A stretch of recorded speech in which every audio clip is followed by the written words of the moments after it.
el virus del Zika, el TORCH, que todos estos van a generar una inflamación en las vellosidades coriónicas y en el espacio intervelloso.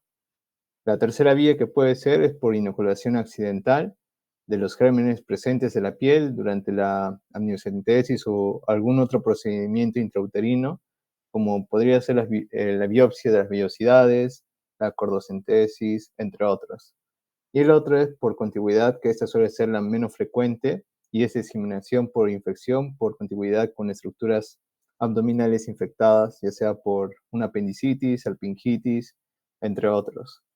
En cuanto a la epidemiología en el Perú, esto es entre un 4 al 14%, ya en Lima, en el Rebagliati es en un 7% y en el Hospital María Auxiliadora es en un 15.7%. En cuanto a los factores de riesgo, tenemos lo que es la ruptura prolongada de membranas, que más frecuente es cuando es más de 18 horas, en un 6.9. También puede ser por la nulliparidad, el consumo de alcohol o de tabaco, el líquido amniótico teñido de meconio, anestesia epidural, técnicas invasivas de diagnóstico y tratamiento, la colonización por estreptococos del grupo B, o número de exámenes digitales con ruptura de membranas con más de 3 exámenes. En cuanto a otros factores de riesgos, tenemos relacionados con el paciente cuando hay un aumento del pH vaginal mayor de 4.5, o un bajo nivel de zinc en la dieta, o una desnutrición crónica, estados de inmunosupresión como podría ser VIH, infecciones de transmisión sexual, bajo nivel socioeconómico, enfermedad periodontal, y relacionados con la atención médica puede ser el cerclaje, el coitos cerca del término, o un dispositivo intrauterino y el embarazo.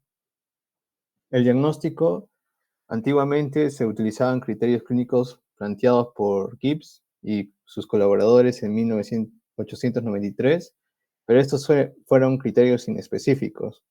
Ahora, en la actualidad, se utiliza lo que es conocido como el triple I, y entonces ante la presencia de alguno de estos signos, que es la fiebre más de 38, o uno de estos que es los latidos cardíacos fetales más de 160 durante al menos de 10 minutos, o leucocitosis más de 15.000, o un flujo cervical de características purulentas. Si tenemos una de estas tres más la fiebre, entonces ya nos daría el diagnóstico de lo que es la coriamnionitis. El cuadro clínico era una fiebre materna, el signo de la S uterina, una secreción vaginal fétida, o si no, otros como el dolor abdominal, taquicardia materna o leucocitosis.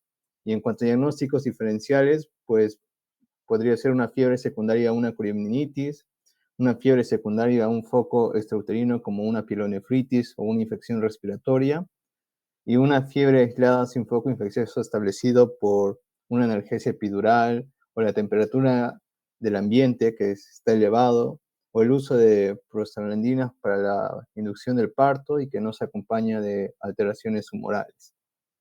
En cuanto a los exámenes auxiliares, tenemos los de patología clínica, como el conteo diferencial de leucocitosis, todo lo que sabemos, ¿no?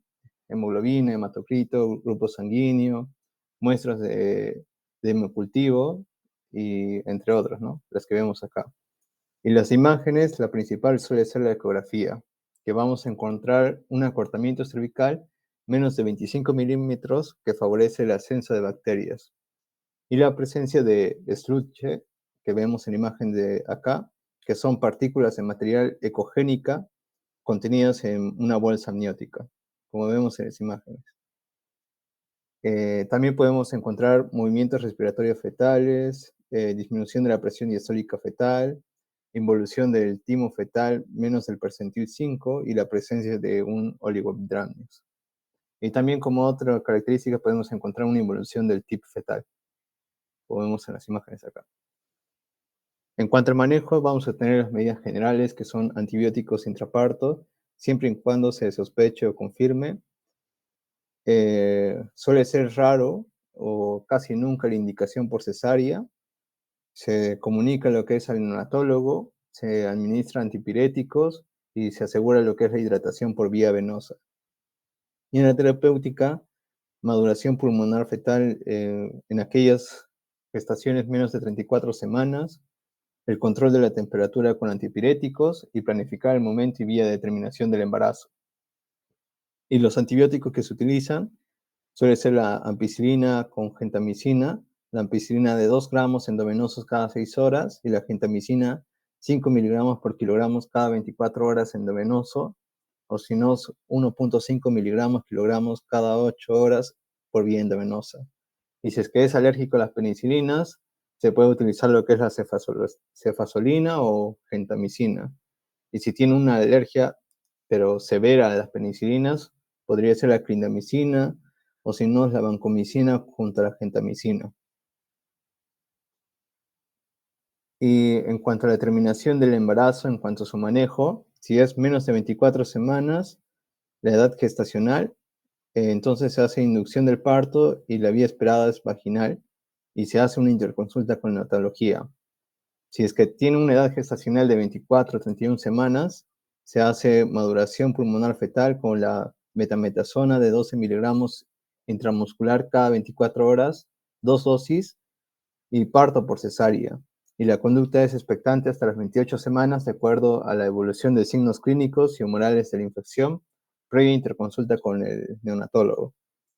Si es la edad gestacional es de 32 a 34 semanas, se hace maduración pulmonar fetal con betametasona de 12 miligramos intramuscular también, cada 24 horas, 2 dosis, e inducción del parto, y la vía esperada en este caso es por vía vaginal, y también se interconsulta al neonatólogo. Y si es que ya es más de 34 semanas, se hace iniciar la inducción del parto dentro de las 6 horas de comprobado el diagnóstico, es por vía vaginal lo que se hace y también se comunica al neonatólogo. Y en cuanto a los signos de alarma, en estos casos de criogenitis pueden evolucionar lo que es una sepsis grave y pues entonces hay que saber lo que es el score QSOFA para prevenir esto, el cual consiste ver lo que es la presión arterial sistólica, la frecuencia respiratoria y la escala de Glasgow. En el caso de manera general, si es que es menos de 100 o más de 22 por minuto la frecuencia respiratoria, o que tenga menos de 13, menor o igual a 13 puntos en la escala de Glasgow, si dos parámetros están mal, entonces eso ya nos indicaría que estaríamos ante una sepsis, ¿no? Grave. Y en el caso de la parte obstétrica, si es que es menor o igual a 90 en la presión arterial sistólica, o cuando ya la frecuencia respiratoria es mayor o igual a 25 y el escala de Glasgow sigue siendo igual, menor o igual a 13, entonces si tenemos 2 puntos en alguno de estos, ya nos indicaría que estaríamos ante una sepsis grave. Y en estos casos, el manejo sea, si es que se encuentra febril más de 48 horas y sin alteraciones de los parámetros, nos estaría indicando de que ya el paciente ya no tiene que está yendo para lo mejor, ¿no? Que ya se está curando, ¿no? En cuanto al pronóstico, va a depender de los daños permanentes que puede haberse producido de acuerdo al nivel de gravedad alcanzado y las complicaciones que haya presentado durante la evolución. Y las complicaciones pueden ser tanto maternas como fetales o neonatales, maternas como una endometritis corporal, el shock séptico, la sepsis, incluso la muerte. En la parte fetal, neonatal, puede haber complicaciones tanto precoces como tardías, las precoces como una muerte fetal, una sepsis neonatal o una neumonía neonatal, y las tardías como una displasia broncopulmonar o una parálisis cerebral. Y en este cuadro vemos el flujograma, que viene siendo una gestante con sospecha de criogenitis en aquellos pacientes que tengan una fiebre mayor de 38 grados Celsius, ¿no? Y si es que está presente algunos de los siguientes criterios que me había dicho antes, como el flujo cervical purulento, una leucocitosis más de 15.000 o una taquicardia fetal más de 160, si tenemos uno junto a la fiebre, pues ya nos indicaría que estaríamos ante una coriamnitis. Y en estos casos, pues hay que hacer lo que es el trabajo de parto y dependiendo de la edad gestacional que tenga, pues se maneja cada una de ellas, ¿no? Si es menos de 24, 24 a 31, de 32 a 34 o más de 34 semanas, como había dicho anteriormente, ¿no? Que se da lo que es betametasona de 12 miligramos de betametasona de 12 miligramos intramuscular cada 24 horas, ¿no? Si es menos de 34 semanas para la modulación pulmonar, y antipiréticos, y también lo que es interconsulta al reumatólogo. Y dependiendo de cada semana también va a variar lo que es la vía de parto. Como he dicho, en las 32 a 34 semanas ya se puede hacer por vía vaginal, pero si sería de 24 a 31 es por vía cesárea, ¿no? Y en el caso de mayor de 34 ya se hace por vía vaginal, y en ese ya no se da la dexametasona porque ya está maduro lo que es la parte pulmonar. Y el siguiente tema es la endometritis corporal, que su CIE-10 es el O85, que viene siendo una infección del endometrio, o si no es también del miometrio, en pacientes que han tenido un parto vaginal o cesárea, y esto generalmente es causado por bacterias que ascienden desde el tracto genital inferior y suele aparecer en los primeros 1 a 10 días posparto. En cuanto a la epidemiología, en el 2022, posparto vaginal es de 0.11 y por cesárea es de 1.49. Y la etiología puede ser tanto bacterias comunes, gram positivos, o si no, gram negativos, ¿no? Que generalmente los más frecuentes es la E. coli y el Streptococcus del grupo A y B. Y en cuanto a la fisiopatología, eh, esto suele suceder por una contaminación durante la expulsión fetal, por las bacterias presentes en el canal de parto que ascienden por vía ya sea linfática, hematógena o por contigüidad. Y la respuesta defensiva del huésped ante la presencia de esta infección va a generar un SIRS, ¿no? Un síndrome de respuesta inflamatoria sistémica. En cuanto a los factores de riesgo, en cuanto a la parte de la huésped, es la obesidad, anemia, que sea una gestante menor de 17 años, que tenga una coriamnitis, que tenga una ruptura prematura de membranas más de 12 horas, infecciones urinarias, vaginosis bacteriana o una infección por Estreptococo A, y entre otras, ¿no? Y en cuanto a la parte de la atención médica, puede ser un trabajo de parto prolongado, un alumbramiento incompleto o retención de restos, desgarros o hematomas vaginoperineales, extracción manual de la placenta, parto instrumentado, cesárea en trabajo de parto, o no el uso de antibióticos profilácticos en cesáreas selectivas, o un tiempo quirúrgico prolongado más de 60 minutos, o una pérdida sanguínea de más de 500 cc en parto vaginal, o si no, más de 900 por vía cesárea. En cuanto a la parte etiológica, diré clínica, se caracteriza por la presencia de dos de los siguientes signos y síntomas después de las 24 horas, ya sea una temperatura mayor de 38 en 2 medidas cada 6 horas de diferencia después de las 24 horas pospartos, que este suele ser el síntoma cardinal, o una frecuencia cardíaca más de 100, o dolor a la inmovilización del útero por palpación pélvica o examen transvaginal, o bloqueos malolientos o con características corporal, o una subinvolución uterina. Si tenemos dos de estos, ya nos saldría el diagnóstico de una endometritis corporal. En cuanto a la parte diagnóstica, tenemos criterios de diagnóstico. Tenemos el criterio 1, que es, como he dicho, al menos de 2 síntomas o signos clínicos, y el criterio 2 ya sería cuando tengas un cultivo positivo de fluidos o de tejidos endometriales obtenidos durante la cesárea, ya sea por punción interna o por un aspirado uterino con técnica séptica. En cuanto al diagnóstico diferencial, puede ser un cuadro febril durante o antes de las 24 horas de parto, como una coriamnitis o una analgesia epidural, o también puede ser un cuadro febril después de las 24 horas de parto, que puede ser una mastitis corporal, una ITU, una infección de herida quirúrgica, una tromboflebitis pélvica o un desgarro vaginal. En los exámenes auxiliares pedimos de patología clínica los mismos de siempre: hemocultivo, hemograma, hemoglobina, hematocrito, BCG, PCR, entre otros. Y también en este caso, la diferencia es la tinción de Gram de loquios y el urocultivo. Y en la parte de imagenológica vamos a encontrar, puede encontrarse un útero subinvolucionado y algunas veces con una retención de restos placentarios que también pueden revelar lo que es un absceso o un hematoma pélvico.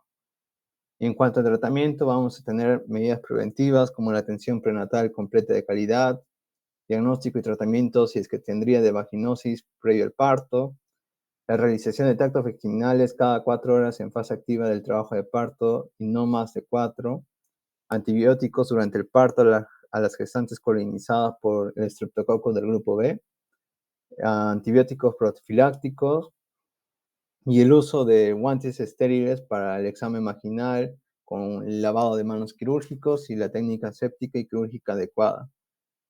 Y también una disminución de la manipulación de endouterina.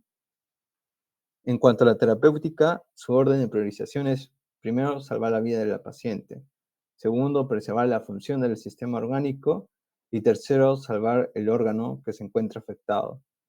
Y acá encontramos la terapéutica, que en la endometritis postcesárea, que suele ser el 70% de los casos, la primera elección suele ser clindamicina junto a la gentamicina, que clindamicina de 600 a 900 miligramos endovenoso cada 8 horas, y la gentamicina de 5 miligramos kilogramos por día endovenosos en una dosis diaria.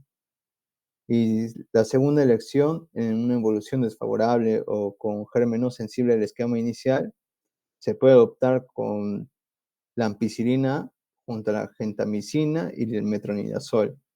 La ampicilina de 2 gramos endovenoso cada 6 horas, la gentamicina de 5 miligramos por kilogramo endovenoso en una dosis diaria, y el metronidazol 1 gramo endovenoso cada 12 horas. O si no es la otra, que podría ser la vancomicina junto a la gentamicina y la clindamicina. Y en casos de una endometritis postparto, es decir, por vía vaginal, que suele suceder en 30% de los casos, la primera elección suele ser la ceftriaxona junto a la clindamicina, ceftriaxona de 2 gramos endovenosos diarios, la clindamicina de 600 a 900 miligramos cada 8 horas, o incluso puede utilizarse la ceftriaxona, y también se le agrega lo que es el metronidazol en esos casos, que es de 500 miligramos cada 8 horas o 1 gramo cada 12 horas. Y la de segunda elección puede ser ceftriaxona junto a la micacina y el metronidazol. O sea, lo único que cambia en este caso de segunda elección es la clindamicina, que por la micacina, que es de 500 miligramos endovenoso cada 12 horas. Y acá vemos los principios generales, se da un tratamiento empírico para las infecciones polimicrobianas, para enterar hasta que esté a febril en 48 a 72 horas y sin un empeoramiento clínico. Y si es que es resistente, se debe de añadir otro antibiótico. Y en el caso de que sea un BLE, se da antibióticos más inhibidores de beta-lactamasa, como el sulbactam o tazobactam, o si no, incluso los carbapenémicos como meropenem, imipenem o ertapenem. Y si es que hay fracaso terapéutico, es decir, si es que persiste por más de 72 horas con el uso de antibióticos, o hay signos de irritación peritoneal, o hay una leucocitosis persistente, deberíamos de pensar que ha evolucionado una sepsis, ¿no? En cuanto también como terapéutica, puede hacerse lo que es el legrado uterino, y se debe considerar la realización de un legrado uterino cuando tengamos la sospecha de una retención de restos embrionarios, si es que persisten 48 horas después de haber iniciado el tratamiento antibiótico. Y siempre hay que evaluar lo que es la fiebre, el dolor abdominal con movilización uterina, bloqueos fétidos o purulentos, o la presencia de la hormona beta-HCG positiva. Y el procedimiento es que el grado se realiza solo después de un mínimo de 6 horas de iniciado el tratamiento antibiótico y en casos de endometritis postcesárea, el grado debe ser realizado por un personal con experiencia. Y acá vemos los signos de alarma para la evolución de una sepsis severa, como en el anterior caso de la corionitis, que se utiliza lo que es vigilancia del Quick SOFA y se toman los criterios de la presión arterial sistólica, respiratoria, de la frecuencia respiratoria y la escala coma de Glasgow, ¿no? Si es menos de 90 o igual o mayor a 25 o menor de 13 puntos, si tenemos dos de alguno de estos, nos indicaría que está progresando una sepsis, ¿no?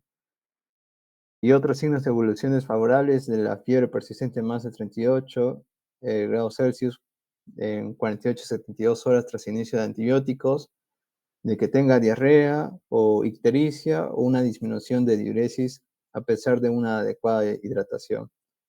Y los criterios de alta es cuando ya la paciente se encuentra febril más de 48 horas, que no tengan evidencias clínicas de una infección corporal o que no tenga alteraciones humorales de infección. Y el pronóstico va a depender del nivel de gravedad y de las complicaciones presentadas. En la mayoría de casos el pronóstico suele ser favorable con el tratamiento oportuno y el peor escenario es la histerectomía con la pérdida definitiva de la capacidad reproductiva. Y también vamos a tener complicaciones tanto precoces como tardías, precoces como la sepsis, el shock séptico, la tromboflebitis pélvica, trombosis séptica, miometritis, parametritis o incluso un absceso pélvico y o tubo ovárico. Y las tardías, la infertilidad por obstrucción tubárica o definitiva por una histerectomía, si es que no se soluciona a tiempo, o un síndrome adherencial o una salpingitis crónica.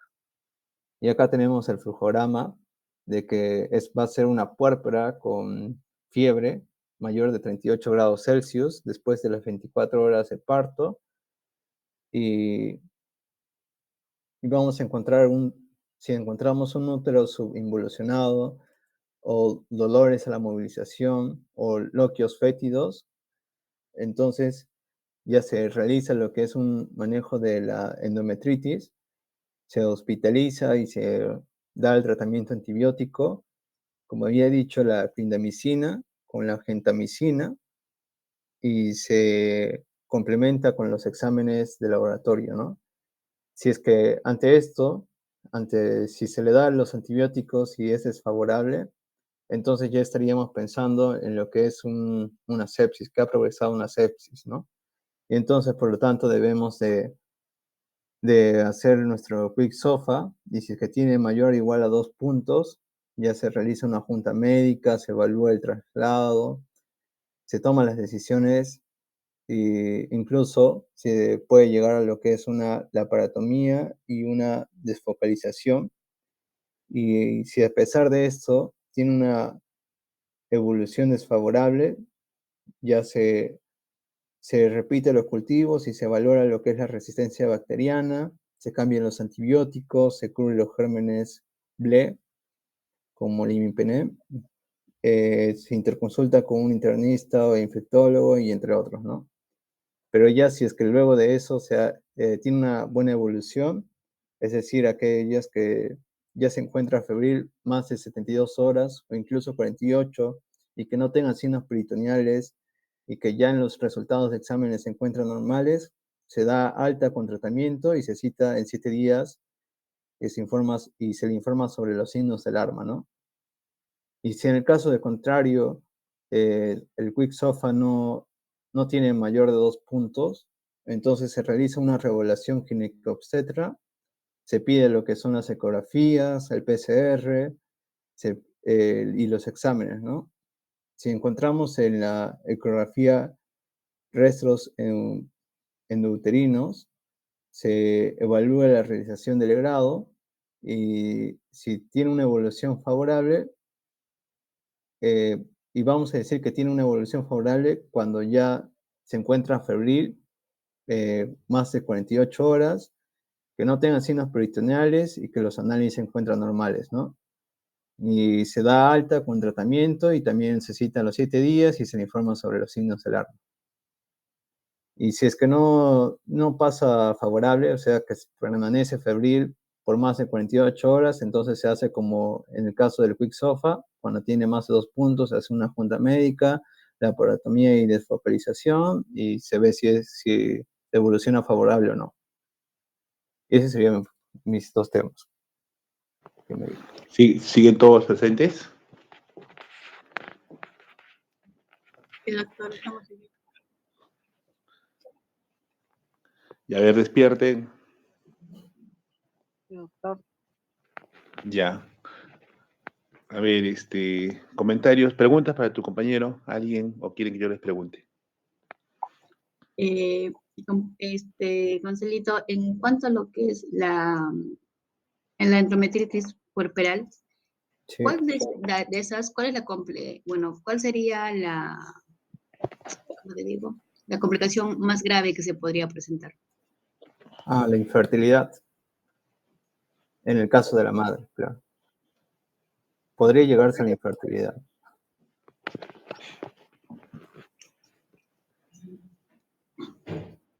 ¿No? Porque se tendría que realizar una histerectomía si es que sigue progresando. O si no, es el sepsis también, una complicación. Gonzalo, en orden sería, bueno, en la endometritis ya no hay complicación fetal, porque ya se entiende que el feto ya se expulsó. Yo voy a hacer retiro, ¿no? Sea cesárea o parto vaginal. Lo primero que harían es una infección, una endometritis, luego una parametritis y luego una pelviperitonitis, ¿no? Esto ocasiona una sepsis, la sepsis ocasiona falla multiorgánica y la muerte. Eso es lo más grave sería eso, ¿no? Pero desde el punto de vista de fecundidad, sería que esta parametritis y periperitonitis termine en una histerectomía, ¿no? Y eso obviamente ocasiona, pues, como dices tú, ya la infertilidad total, ¿no? Sí. Otra pregunta que le hagan sus compañeros.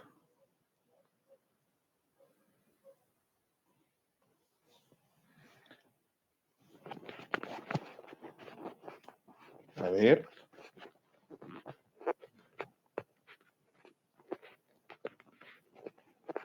Paso a lista, creo. A ver quiénes están presentes. Vamos a ver. Bueno, otra vez, Gonzalito, dentro de las complicaciones que estoy hablando, dentro de las causas principales, ¿cuáles son los gérmenes que están mucho más implicados? Ya. En el caso de la endometritis, generalmente puede ser por vía ascendente, ¿no? Entonces debe ser por bacterias que se encuentran en la vía vaginal, ¿no? Que puede ser por la E. coli, los estreptococos del grupo A y B. Tanto la endometritis como la corioamnionitis, la vía de infección más común o frecuente es la vía ascendente. Sí. ¿Ya? En la corioamnionitis, los gérmenes que colonizan los patógenos que están presentes en el canal cérvico-vaginal ascienden y lo primero que hacen es infectan a la decidua. Acuérdense que cuando hay embarazo, el endometrio ya cambia de nombre, ya no es endometrio, ahora se llama decidua, ¿no? Infectan a la decidua y luego de eso se infecta la membrana coriónica del feto y por último la membrana amniótica. Y eso ocasiona la corioamnionitis, ¿no? En el caso de la corioamnionitis. En el caso de la endometritis casi siempre es vía ascendente. ¿Por qué? Porque hay factores de riesgo, hay contaminación en el canal vaginal, los múltiples tractos vaginales u otros. La anemia también puede estar metida ahí.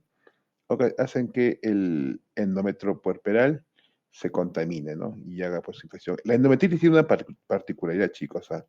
La endometritis normalmente, muy frecuentemente aparece el tercer día posparto.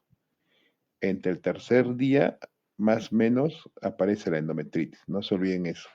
Sí. Y la clínica clásica es el útero subinvolucionado, dolor uterino, loquios hemáticos, digamos, un poco purulentos, y la fiebre, ¿no? Esa es la endometritis. A diferencia de la corioamnionitis bruscamente hace fiebre. Fiebre asociado a uno de los criterios que dijo tu compañero, taquicardia fetal, porque obviamente hay un feto, ¿no? Su frecuencia cardíaca por encima de 180. ¿Ya? Loquios, secreción vaginal purulenta, ¿no? ¿Ya? Entonces, la coreonitis y la endometritis son patologías similares, con la misma, casi siempre el mismo cuadro de bacterias, y la única diferencia es que uno hay feto y otro no hay feto, ¿no? Y la endometritis, tercer día posparto. Endometritis diagnosticada, hacer ecografía pélvica, cobertura antibiótica y si se encuentran restos endouterinos, legrado uterino, puerperal con la cureta de Wallace. Y cobertura antibiótica mínimo 6 horas, ¿no? Para hacer ese tipo de curetaje. Ojo, cuando tú haces una revisión de cavidad en un parto de rotación de placenta, siempre que ingreses a cavidad endouterina, siempre colócale profilaxis antibiótica. Siempre. De ley. Para evitar la colonización bacteriana. ¿Ya, chicos? Ya. Bien. Aunque sea por parto vaginal. Si has tenido un parto vaginal y ha habido retención de placenta y has metido la mano o has instrumentado para retirar la placenta, ya has ingresado a cavidad endouterina. Tienes que usar profilaxis antibiótica. Ya. Y doctor, ¿la profilaxis sería genta y clindamicina? No, la profilaxis es cefazolina o ceftriaxona 1 gramo, o se vuelve 1 gramo, ¿no? Stat. O 2 gramos. La clindagenta es tratamiento antibiótico.